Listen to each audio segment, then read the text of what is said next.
Hey, Wemberg World Entertainment. Resident Evil, of course, is on its way. The brand new movie by Zach Cregger.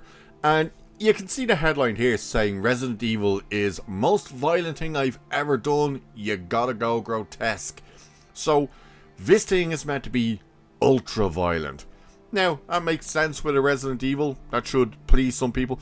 At the same time, it's gonna be that digital blood though, isn't it? Like, where it's just kind of that shiny blob type stuff as opposed to using squibs to make it look real. Squibs, for anyone who doesn't know, is in when somebody gets shot in a movie and it's a practical effect when the blood comes out. The thing that pops and makes the blood, that's called a squib, just in case you just didn't know. But we also get this, where it's saying Resident Evil movie won't adapt the most iconic character for one reason. Now, we're going to have a look at this part because I understand what he's trying to do and why he doesn't want to use the character, but at the same time you can get the same effect from using the character, and you'll see what we mean when we get to it. But this guy has said how much of a massive fan he is of Resident Evil and the games and stuff, and how he loves the fan passion towards all things Resident Evil and stuff like this, and that he was so excited to finally get to make a Resident Evil movie of his own. But then he ignores everything that made Resident Evil Resident Evil. He's ignoring all the characters and the settings and stuff like that. It's kind of like, oh, that's so strange to say you're such a massive fan and then you ignore everything that makes Resident Evil Resident Evil. But we'll take a look at this part. So who obviously is he talking about? Well, he's obviously talking about Leon.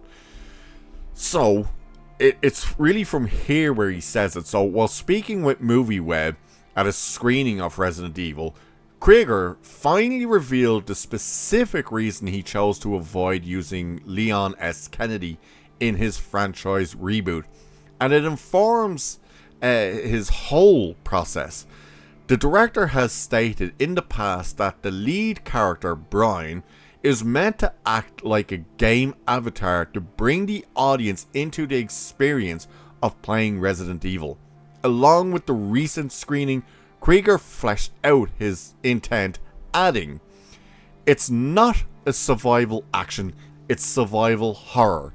It's like this slow creeping dread where you progress from set piece to set piece, and you always feel like you have maybe just enough to survive, but probably not. And that's so portable into a movie. Just living in that world and abiding by that pacing and that tone feels so easy. You know, like making a movie is really hard, but it just feels like it's right there. It's in the game." So his whole idea behind ignoring using Leon is he's saying it's survival horror, not survival action. But the other games are survival horror. The action, like, the crazy thing about Resident Evil, especially when the first game came out, and I remember kind of a lot of people kind of went, "This is so strange," that you could find weapons, but you could have to then look for ammo and stuff, and even then you could get as little as 3 bullets and stuff like that, and it's kind of like, oh, well, we're screwed, what do we do? And it was a very slow pace and survival, you know, you almost having to use stealth at times and stuff like that. The idea that, oh no, you can't use a character like Leon because you have to be in the mindset of, will I survive this? Do you think Leon is in the mindset of, I'm absolutely surviving this? Of course not. And to be honest with you, that's almost a bad sign for a director that they can't figure out how to make a character like Leon Kennedy work in a movie like this. That really is. You know, that is a problem when you're sitting there saying, oh, well, we couldn't have you do this because we wanted to look like this. And it's like, you couldn't figure out how to get that character to be like that. It's so interesting to hear that type of thing. And the fact that people are kind of looking at it going like, so it really is just Resident Evil in name then? It's so strange. Like, the fact that he's even ignoring Raccoon City. Like, Raccoon City, from what we've heard in the leaks and stuff, is that it appears at the end, and only the end, of this movie.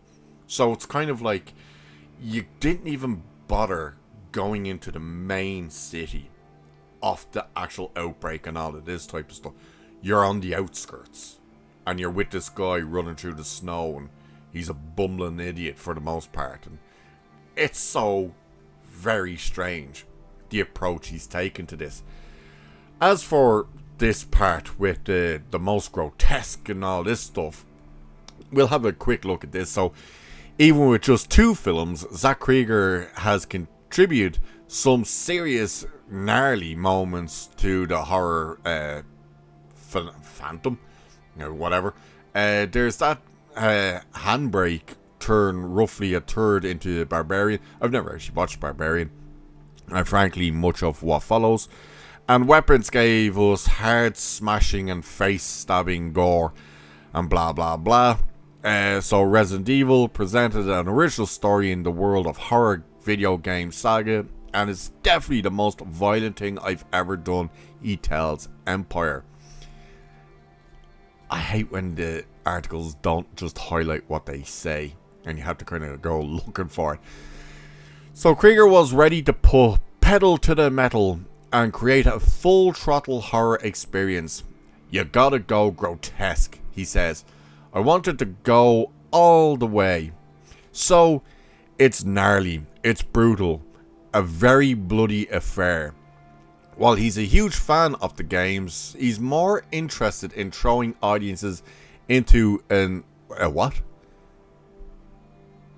Authentically Resident Evil experience than delivering lore drops. So, again, that's where you're falling into this thing. Like, I don't really know why they're kind of talking about it in that sense. Like, here is your thing. Here is what people see and will go, Resident Evil.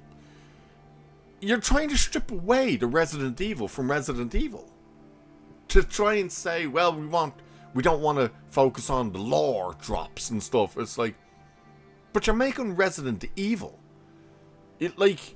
How are you not using Resident Evil? Like, you're such a massive fan of the games, apparently, and the games have never been truly adapted. And here's your opportunity to go in and actually make it true. I mean, this guy can make crap for next to nothing. You're telling me you couldn't have just made the original movie, or game, and have Leon or whoever it was in the first one? I don't think it was Leon in the first one, no, in the mansion. It's like, you could have done that. You could have just had someone run around in the mansion. But no, you decided not to use anything from Resident Evil except the name, and put it out as, well, we don't want fans to really kind of know all the needle drops and all this type of crap. It's so strange. But what do you guys think? It's one thing for him to say it's his most grotesque and violent movie ever. That is whatever it is. By the way, he's only made 2 movies, so it's like, it's not much of a stretch, is it? But what do you guys think about the reasoning behind him not using Leon and stuff? Do you agree with me that that is the signs of a director who can't figure things out quite right? Maybe he should stick to his own things and not be adapting known brands. That's just my opinion, but what do you guys think? Do let me know. Are you still excited for this movie? Like, there's still going to be interest in the movie and stuff, and it could still do very well. It's just hearing his reason for taking away everything that is Resident Evil to make a Resident Evil movie. It sounds really strange to me, but again, let me know what you guys think. And with that, I shall leave it there for this one. So do like and share and subscribe and all of that good stuff. Cheers, and I shall catch you in the next one.